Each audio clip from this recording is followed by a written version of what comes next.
warahmatullahi wabarakatuh.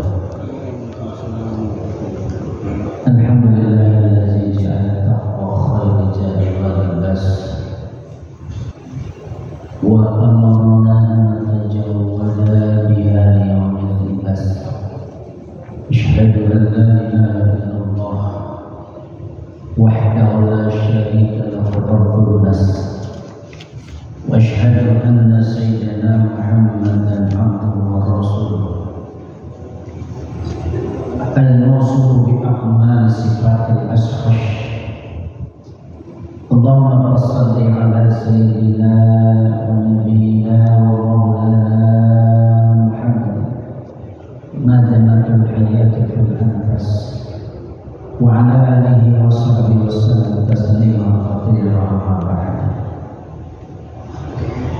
Puji syukur sama-sama kita panjatkan kepada Allah Subhanahu wa taala yang pada siang kali ini Allah memberikan kita kesehatan, kekuatan, kemampuan untuk sama-sama melaksanakan salah satu perintahnya, yaitu sholat zuhur berjamaah.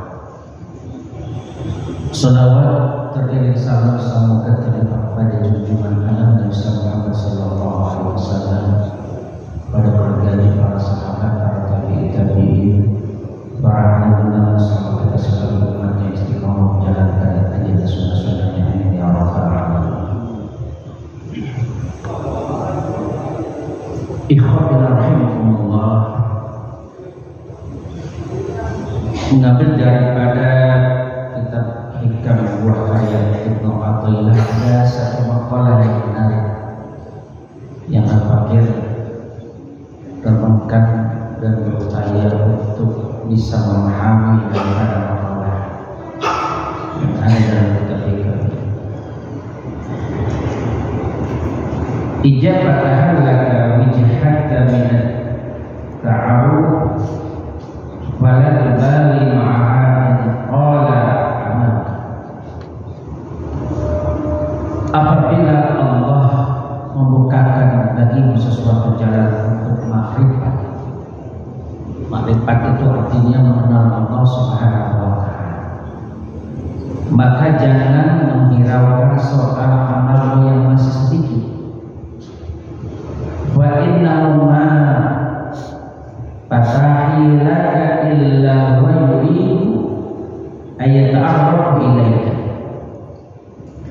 Sebab Allah tidak membuatkan bagi kalian, bagi kamu sesuatu itu, melainkan ia akan memperkenalkan dirinya.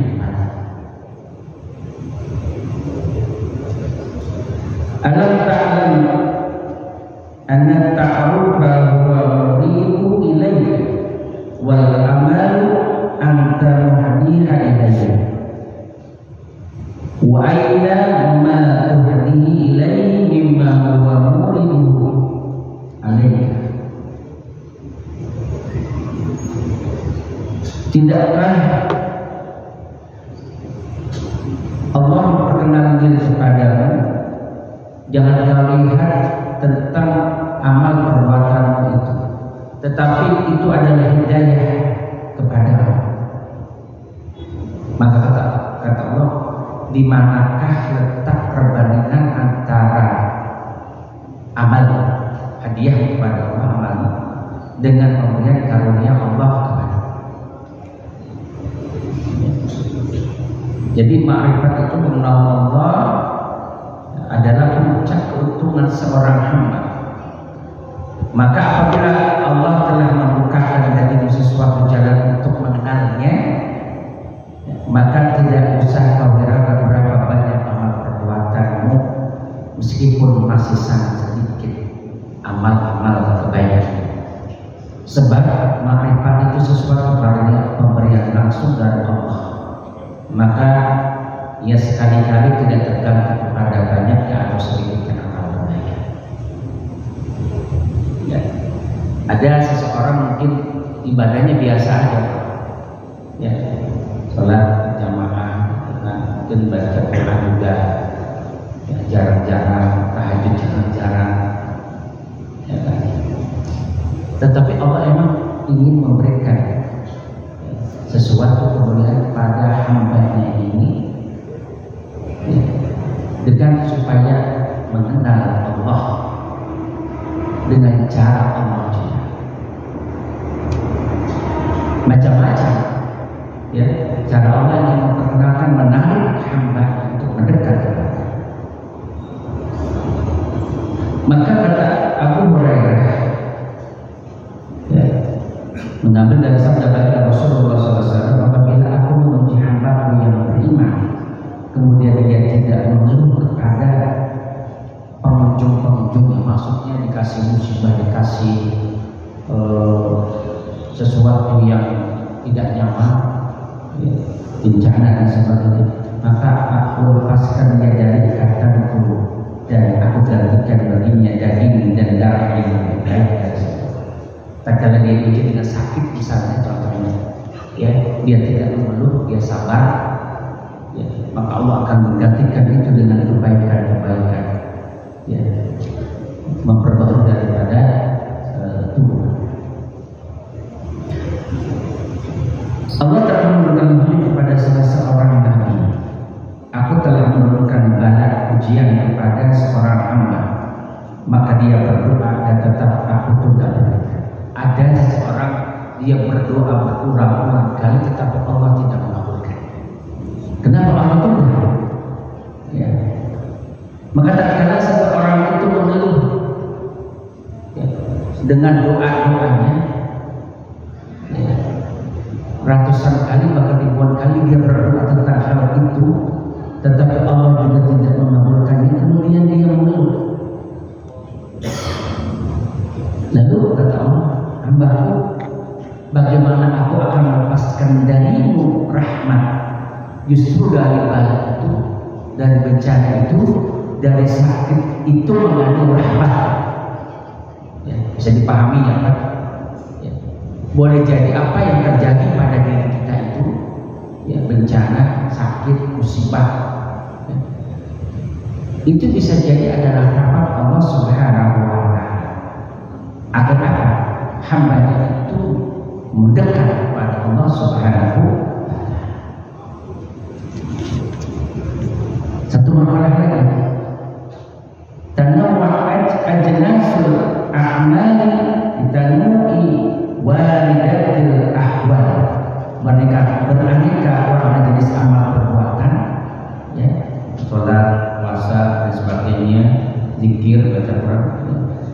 Tetapi itu bermacam-macam pula pemberian karunia Allah yang diberikan kepada hamba, ya. Jadi lebih banyak karunia Allah yang diberikan kepada hambanya daripada perbuatan amal ibadah hamba.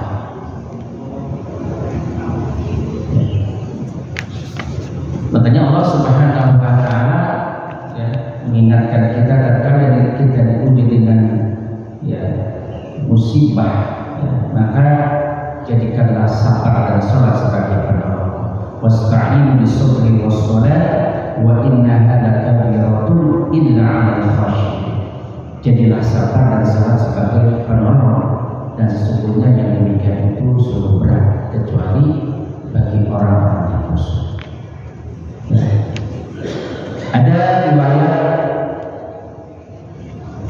yang ini sangat populer, ya, seseorang yang bernama Imran bin Husain, ya, dia wafat tahun 52 Hijriah, ya, menderita sakit selama 30 tahun, ya, sampai dia tidak dapat bergerak dari tempat tidur, ya.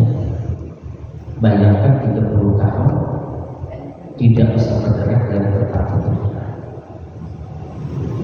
ya, sehingga saking beratnya itu sakit, ya, keluarganya itu membuatkan lubang di bawah tempat tidur. Maksudnya apa? Jadi kalau dia buang hajat, ya, Imran Husain buang hajat, jadi tidak repot, cukup membuka lubang. Ya. 30 tahun Pak, bayangkan tergeletak di tempat tidur. tatkala suatu hari Tariq bin Asyik sampai ya tatkala berkunjung ya Tariq bin Asyik ini menangis melihat penderitaan Imran bin Husain. Tatkala Imran melihat saudaranya menangis, Imran bertanya kepada saudara, kenapa kamu menangis saudara?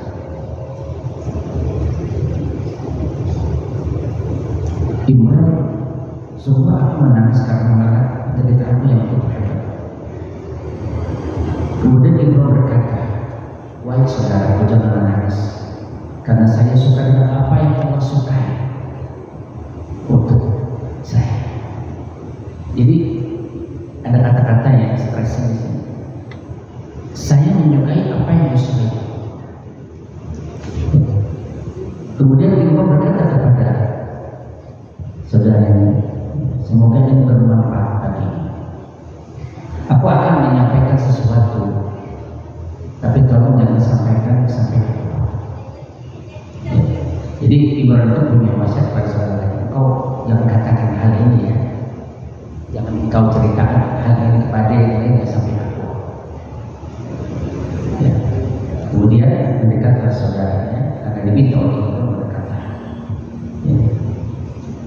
Apa yang dikatakan sungguh para malaikat berjarak kepadaku dan memberikan salam untukku, dan aku sangat senang dengan kehadiran. Satu sisi diuji dengan begitu penyakit, begitu hebat, tetapi sisi lain Allah memuliakan. Dia bisa melihat para malaikat mengunjungi dia. Kenapa? Sabar. Sabar dalam menghadapi musibah. Adalah Urwah bin Uzair. Ketika menderita sakit, dia harus diamputasi betisnya. Kata tabib yang betul tidak benar namanya tabib itu penyakit itu harus diamputasi betisnya. Dan ketika dokter mau operasi dan memberikan obat tidur ya, kepada Urwah bin Uzair ini, ketika mau operasi, Urwah berkata, tidak usah memberikan obat tidur kepada, teruskan saja memotong betisnya.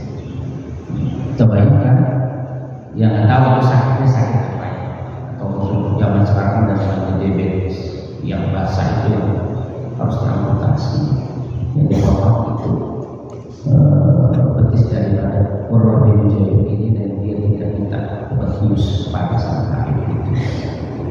Dia tawakal karena betisnya harus dipotong. Kemudian Allah menyuruh membantunya untuk mencuci, menghapus dan menguburkannya di kuburan kaum muslimin. Dan dia berkata, ya Allah, engkau telah mengetahui kaki ini tidak pernah aku gunakan untuk berjalan di tempat fasik. Ya, jadi permohonannya, ya Allah, kaki ini tidak pernah aku gunakan untuk tempat-tempat fasik. Maka jika engkau ambil satu kaki ini, maka masih banyak yang tersisa dan anggota tubuhnya. Ya, luar biasa. Ambil satu kaki, dia malah mengatakan, ya Allah, kalaupun engkau ambil satu kakiku ini, engkau masih menyisakan bagian dari bagian rahmatku itu dari dalam anggota tubuhku yang banyak. Ada tangan masih, ada kaki yang sebelah masih, mata masih, kuping masih. Ya. Jadi boleh jadi sesuatu musibah itu adalah cara Allah untuk menarik seorang hamba untuk mendekat kepada. Makanya kata ulama, siapa yang tidak suka mendekat kepada Allah dengan halus, maksudnya apa? Kita dikasih sehat, nggak mau sholat, dikasih kelapangan waktu, nggak mau sholat, nggak mau tolak, ya. Malas menghadiri kegiatan-kegiatan keagamaan, dikasih waktu luang sehat tidak mau berzikir, malas melaksanakan ibadah sunnah, atau Allah kasih rezeki yang berlimpah, pelit, tidak mau bersedekah, tidak mau memberikan bagian-bagian rezekinya kepada kita. Maka katanya, kata ulama ini, jangan salahkan jika nanti engkau diseret oleh Allah dalam rantai ujian. Ya, ada apa orang yang katanya bermiliar-miliar bahkan triliunan habis dalam waktu hanya beberapa hari, beberapa minggu dengan musibah. Harus berobat ke dokter, ke rumah sakit yang paling mahal di dunia, ya, habis. Ya. Jadi upayakan kita mendekat kepada Allah tatkala Allah beri kesehatan. Allah memberikan, ya, sebuah pemberian karunia yang harus sehat kita gunakan untuk ibadah, ya. Dalam keadaan kita mempunyai harta yang Allah titipkan, banyak bersedekah, banyak waktu kita bukan main TikTok, main handphone dan sebagainya, tapi gunakan untuk membuka usaha Al-Quran. Ya. Jangan sampai nanti Allah seret kita, diseret dengan musibah, entah itu sakit, entah itu bencana dan sebagainya. Ya. Jadi upayakan untuk mendekat kepada Allah itu, ya, dengan pemberian karunia yang harus sehat, lapang waktu, ya, rezeki dan sebagainya. Jadi kira-kira itu, ya, satu makalah yang saya sampaikan pada siang hari ini. Jadi bisa jadi Allah membukakan makrifat, ya, kepada hambanya itu, dan kita jangan menghitung-hitung, wah aku ini ibadahnya masih ini, tidak. Ya. Dan ada beberapa orang mungkin tatkala dia berzikir dengan khusyuk, dengan yang diajarkan oleh para guru, setiap orang melafalkan kalimat-kalimat thayyibah, dia bisa melihat dari lisan orang itu, ya, seperti keluar cahaya-cahaya, ya. Dan itu adalah anugerah. Kemudian seolah-olah dia bisa membuka melihat hal-hal yang tidak bisa dihalalkan. Karena apa? Allah memberikan manfaat itu kepada hamba. Jadi jangan memikirkan ibadah kita masih sedikit. Terus, ya, kita melakukan keyakinan bahwa Allah Subhanahu wa Ta'ala mempunyai kewenangan, ya, mempunyai sesuatu yang mukhalaqatul hawadits, yang harus terserah Allah. Ya, boleh jadi ibadah kita biasa-biasa saja, ya, tetapi mungkin Allah memberikan kepada hati kita, ya, petunjuk-petunjuk, cahaya-cahaya dari hati. Ya. Ini ada sebuah cerita dari santrinya di Kiai Imam Jaya itu Kiai Farafani, ya, Tasik. Tatkala Kiai Farafani menjadi salah satu muridnya, ya. Kemudian suatu saat dia mungkin bermimpi, ditanya, apa yang kau dapat di dalam? Ya guru, aku mendapatkan nikmat kubur. Dan apa amalmu? Amal apa? Aku tidak mempunyai amal apapun yang hebat. Sholat aku tidak pernah khusyuk. Puasa pun mungkin banyak hal-hal yang makruh yang, ya, sedekah aku termasuk orang-orang yang orang. Tetapi tatkala aku diuji dengan sakit aksana, itulah yang Allah mengangkat diriku kepada tempat terhormat. Ini walaupun hanya sebuah mimpi, tapi ini bisa jadi sebuah ibrah, belajar. Ya. Saya percaya karomah, dan saya sangat percaya karomah itu ada. Ya, tetapi kita harus lihat, ya, itu karomah itu objektif tidak. Ya. Misalnya sekarang ada orang mengatakan bahwa Faqih Muqaddam Isra Mi'raj 70 kali dalam satu hari. Aneh Pak. Nabi aja cuma sekali. Ini ada yang mengatakan leluhurnya itu Faqih Muqaddam Isra Mi'raj 70 kali. Melebihi Nabi. Itu kan cerita-cerita yang lain. Ya. Saya percaya dengan karomah dengan itu. Tetapi hal-hal yang tidak masuk akal harus kita sadar. Belajar pada satu hamba itu lebih baik daripada belajar kepada ulama yang ahli. Belajar kepada orang yang bodoh yang dia apa yang kita ambil. Ya, baca Quran